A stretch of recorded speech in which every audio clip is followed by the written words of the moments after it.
राज्यात मागील काही दिवसांपासून वातावरणात सातत्यानं बदल होत आहेत। डिसेंबर महिन्याच्या सुरुवातीपासूनच कडाक्याची थंडी आहे।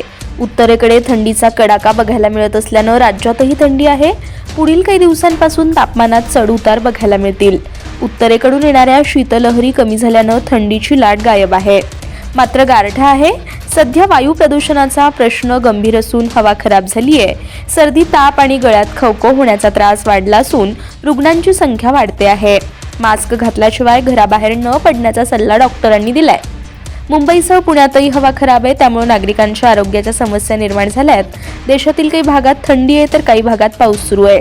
पुण्यातील हवेची गुणवत्ता खालावतीये। GRP केवळ कागदावरच आहे। यावर्षी मान्सूनच्या हंगामात देशभरात मुसळधार पाऊस झाला तर काही राज्यांमध्ये अजूनही पाऊस कायम आहे।